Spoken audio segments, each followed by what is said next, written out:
নমস্কার, আমি Rajesh Chatterjee, KP Vedic astrologer and reiki master teacher. আজকে যে বিষয়টা আপনাদের সাথে আলোচনা করব সেটা হচ্ছে মানি রেকি রিলেটেড। দেখুন, মানি রেকিতে যে একটা ব্যাপার বলা থাকে যে মানি রেকি উইশ বক্স বা ধরুন উইশ বক্স, অ্যাবান্ডান্স চেক, এইগুলো সম্বন্ধে। এবারে মানি রেকি উইশ বক্স নিয়ে বলতে গেলে আপনার যে কোনো একটা ভিডিওর মাধ্যমে কিন্তু জিনিসটা বললে পুরো জিনিসটা ক্লিয়ারও হবে না, এবং এটা কমপ্লিট আপনার যে নলেজটা সেটা শেয়ার করা হয় না। কারণ এই পর্যন্ত আমি দেখলাম অনেকে যারা মানি রেকি শিখেছেন, মানি রেকি উইস বক্স রেডি করতে গিয়ে তারা কিন্তু রেডি করতে পারছেন না, বা রেডি করার পরে তাদের এটা প্রবলেম আসছে, একটা ইস্যু হচ্ছে যে এই উইস বক্সটা অ্যাকচুয়ালি বাস্তুর কোন জায়গায় রাখা হয়, বা বাস্তুর পার্টিকুলার কোনো জায়গায় কোনো জোনে যখন রাখা হচ্ছে সে ফল কিরকম দেয়। সে ফল কিন্তু ভালো দেয়, এবং এখানে 100% ম্যানিফেস্টেশনের এই জার্নি কিন্তু কমপ্লিট হয়। কিন্তু তার আগে কতগুলো ব্যাপার থাকে দেখুন। একটা উইশ বক্স, মানি রেকি উইশ বক্স বলুন বা প্লেন উইশ বক্স বলুন, যখন রেডি করা হয় এখানে অনেকগুলো জিনিস কিন্তু ইম্পর্টেন্ট হয়ে দাঁড়ায়। প্রথম যে জিনিসটা ইম্পর্টেন্ট হয়, যে বক্সটা আপনি রেডি করছেন তার প্যাটার্ন, সেটার আকার, ধরুন একটা কিরকম দেখতে। দ্বিতীয় জিনিস আসছে এই উইশ বক্সের ভেতরে কি কি জিনিস আলাদা আলাদা আরো ক্রিস্টাল কোনো কিছু আমরা ইউজ করতে পারি। এই জিনিসটা হয়ে থাকে, এটা বাস্তুর অ্যাকচুয়ালি কোন দিকে বা পার্টিকুলার ধরুন কোন এনার্জি ফিল্ডে কোন জোনে রাখলে আপনার সব থেকে বেস্ট রেজাল্ট হয়ে থাকে, কোন কোন ক্রিস্টাল ইউজ হয়ে থাকে। প্লাস আরেকটা জিনিস হচ্ছে, যখন আমি মানি রেখি উইশ বক্স রেডি করে নিলাম বা উইশ বক্স রেডি করে নিচ্ছি, সেখানে কি খালি একটা কোশ্চেন, খালি কি মানি রেখি এনার্জি যাবে, নাকি অন্য এঞ্জেলিক এনার্জি আমরা দিতে পারবো বা রেকি এনার্জি দিতে পারবো, বা আদার্স মডালিটিস যেটা আমরা ধরুন করি, সেটার কি কোনো জায়গা আছে যে ওইটা আমরা হিলিং করার জন্য আদার্স মডালিটিস গুলো ব্যবহার করতে পারি। এখানে প্রথম যে জিনিসটা জানতে হবে আগে, প্রথমে দেখুন মানিরাই কি উইশ বক্সে আজকে যেটা বলবো, খালি এই ধরনের একটা উইশ বক্স অ্যাকচুয়ালি আমরা মানিরাই কি উইশ বক্সে ব্যবহার করে থাকি। যেটা ধরুন এখান থেকে এইভাবে খুলে দিলে আপনার এর ভেতরটা ঠিক এরকম লাল রঙের দেখায়, আর এর ভেতরে গ্লাস দেওয়া আছে, মানে এখানে যে জিনিসগুলো আমরা রাখবো বা রাখা হয় এটা যাতে মাল্টিপল হয়, মানে দ্বিগুণ চতুর্গুণ এইভাবে আমার উইসটা। এবং এইগুলো রেখে দেওয়ার পরে ডেফিনেটলি এখান থেকে বিমিং টিমিং করা হয়, সেগুলো সমস্ত কিছু পরবর্তীতে আসবো। পুরো এই জিনিসটা বোঝার জন্য আমরা এই ভিডিওতে স্টেপ ওয়াইজ, পরপর স্টেপ ওয়াইজ জিনিসগুলো বুঝবো। প্রথমে একটা জিনিস জানুন, মানি রেকি উইশ বক্স বা এই উইশ বক্সটা যেটা আমি দেখালাম, এই ধরনের উইশ বক্স, উইশ বক্সের ভেতরে প্রথম হচ্ছে যে উইশ চিট আপনি লিখবেন, এখানে কোন কালার বা কোন রঙের কাগজ আমরা ইউজ করব, এটা কি ফ্যাক্টর রাখে? ডেফিনেটলি রাখে।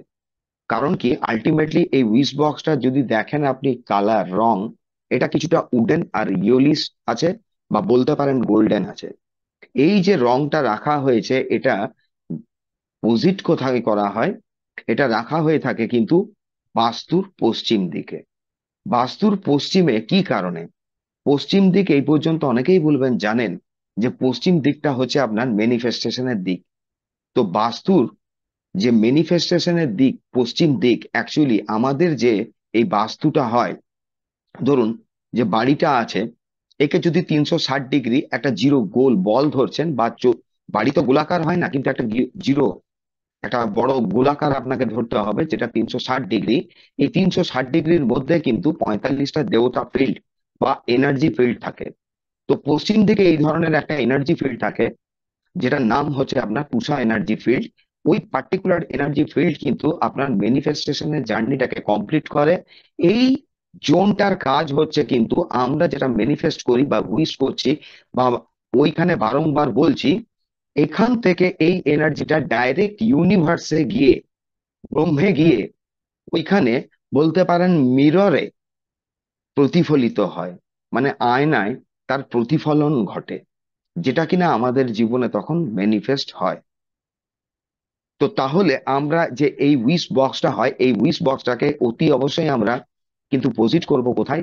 বাস্তুর পশ্চিম দিকে। এবং বাস্তুর পশ্চিম দিকে পজিট করার পরে আমরা এখানে কিন্তু অতি অবশ্যই ওই পুষা এনার্জি ফিল্ডকে আমরা কিন্তু হিলিং করব বা এনার্জাইজড করব। ওই এনার্জি ফিল্ডটা আপনার হিলিং করতে গেলে ধরুন বা এনার্জাইজড যখন করছেন, তখন একটা জিনিস কিন্তু মাথায় রাখতে হবে। অনেকের বাস্তু কিন্তু দেখবেন এর আকৃতিটা আমি যেরকম দেখাচ্ছি এই আকৃতির কিন্তু হয়ে থাকে। এই ভিডিওটা মন দিয়ে পুরো দেখলে আপনারা বুঝতে পারবেন অনেক কিছু। অনেকের বাস্তু দেখবেন এই ধরনের একটা লম্বাটে হয়ে থাকে, অনেকের ক্ষেত্রে আপনার বাস্তুটা কিন্তু আপনার ধরুন এই প্রপার এই ধরনের মোটামুটি চতুষ্কোণ হয়ে থাকে। এটা দেখানোর পেছনে কারণ হচ্ছে কি? দেখানোর পেছনে একটাই কারণ, এই যে বাড়ি আপনার,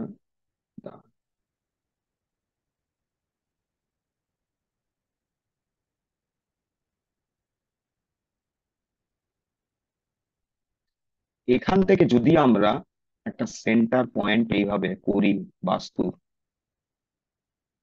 বাস্তুর এই যে পশ্চিম দিক এখান থেকে বুঝতে পারবেন আজকে অনেকেই বাস্তুর ব্যাপারটা জানেন বা অনেকে জানেন না। যারা জানেন না তারাও দেখুন, যারা জানেন তারাও দেখুন। এই ধরনের যদি এই 1 নাম্বার আমি এখানে লিখলাম, এটা 1 নাম্বার, এখানে 2 নাম্বার বাস্তু। 1 নাম্বার বাস্তুর এখানে দেখুন এই জায়গাটা কিন্তু পুরোপুরি এক্সটেন্ডেড হয়ে গেছে। তার মানে কি হচ্ছে, এই দিকের জোনে এইখানে এই যে দুটো জোন রয়েছে এখানে যত দেবতা ফিল্ড আছে কিন্তু এরা এক্সটেন্ডেড হয়ে গেছে। আর আপনার যদি এই দুটো দিক হচ্ছে আপনার এখানের জোনগুলো কিন্তু ছোট হয়ে গেছে। তখন হয় কি, মানে কি আপনি উইশ বক্স করুন, এখানে টোটাল প্রোটোকল মেনটেন করুন, সমস্ত কিছু করুন, কিন্তু 100% আপনাকে বলছি এটা ম্যানিফেস্ট হবে না। কারণ কি আছে, ওখানে পুষা এনার্জি ফিল্ড অতিরিক্ত বড় হয়ে গেছে। অতিরিক্ত বড় হয়ে যাওয়া বা এনার্জি ফিল্ড যদি ছোট হয়ে যায়, যদি আমরা ধরে নিচ্ছি ধরুন এটা হচ্ছে আপনার ওয়েস্ট সাইড মানে আমার পশ্চিম দিক, আর এটা হলো ইস্ট, তাহলে ইস্ট বড় হয়ে গেছে। আপনার ইস্ট বড় হয়ে যাওয়ার জন্য হবে কি, ভুলভাল কানেকশন আসবে, আর ওয়েস্ট তখন ওই ভুলভাল জিনিসগুলোকে কিন্তু ম্যানিফেস্ট করবে। তো যে কারণের জন্য যারা মানি দিয়ে কি করছেন, ডেফিনেটলি আপনাকে কিন্তু এখানে পুষা এনার্জি ফিল্ডকে কিন্তু এনার্জাইজড করতে হবে, মানে কি করতে হবে, একে ব্যালেন্স করে আনতে হবে। এই এনার্জি ফিল্ডকেও মানে ওইখানে যে আমরা রেকি বক্সটা রাখলাম, পশ্চিম দিকে রাখছি, পুষা এনার্জি ফিল্ডেও হয়তো যারা বাস্তু জানেন রেখে দিয়েছেন, বা আপনি ডিটেক্ট করে নিয়েছেন কোনো মতে ধরুন পুষা এনার্জি ফিল্ডকে করে নেওয়ার পরে কিন্তু আপনার সেই তুলনামূলক যেটা রেজাল্ট আপনি চাইছেন রেজাল্টটা পাবেন না। তখন আপনি কি করবেন? তখন আপনি রেকি কল করে কিন্তু এই পুষা এনার্জি ফিল্ডকে ব্যালেন্স করবেন। ব্যালেন্স করার পরে কিন্তু তখন আপনার সুবিধা হবে কি, আপনি যেটা ম্যানিফেস্ট করতে চাইছেন, যেটা আপনি চাইছেন জীবনে, সেটা কিন্তু ম্যানিফেস্ট হয়। আর এই বক্স যেটা থাকে, ডেফিনেটলি ধরুন এই বক্স তো আপনার রেকি জন্যই রেডি করা হয়েছে, পিরামিড শেপ রাখা হয়েছে। কারণ কি, ওইখান থেকে যে কসমিক এনার্জিটা রয়েছে ধরুন ইউনিভার্সে, এই পিরামিড করে কি অ্যাকচুয়ালি ওই কসমিক এনার্জিকে টেনে নামায়। এরপরে কোশ্চেন হলো, একটা কাঠের পিরামিড আদৌ কতটা সাকসেসফুল হয় এই কসমিক এনার্জিকে নামাতে? না এর ভেতরে আমরা আরো কিছু, এই যে উইশ বক্সটা রয়েছে, এই উইশ বক্সের ভেতরে আরো কিছু জিনিস আমরা ব্যবহার করব ওই কসমিক এনার্জিটা যাতে আমার যে পার্টিকুলার মানি ম্যানিফেস্ট করছি, মানি এনার্জি ভাইব্রেশন ধরুন, বা মানি তো এরকম আসে না, কোনো কাজের মাধ্যমে কাজ ম্যানিফেস্টের মাধ্যমে আসবে। তো ওইটাকে ম্যানিফেস্টে কিভাবে হেল্প করতে পারে কোন জিনিস, যদি জানতে চান অতি অবশ্যই পরের ভিডিওগুলোতে নজর রাখবেন। চ্যানেলটা সাবস্ক্রাইব না করা থাকলে সাবস্ক্রাইব করবেন। আমি একে একে স্টেপ ওয়াইজ প্রত্যেকটা জিনিস, এই উইশ বক্স অ্যাকচুয়ালি কিভাবে রেডি করতে হয়, উইশ বক্স কিভাবে হিলিং করতে হয়, উইশ বক্স কিভাবে ক্লিনিং করতে হয়, পার্টিকুলার কোন ডেতে কোন দিনে উইশ বক্স স্থাপন করা হয়, 30 দিনে, টোটালটা ক্লিয়ার করব। যাই হোক, আজকে এই পর্যন্ত রাখলাম।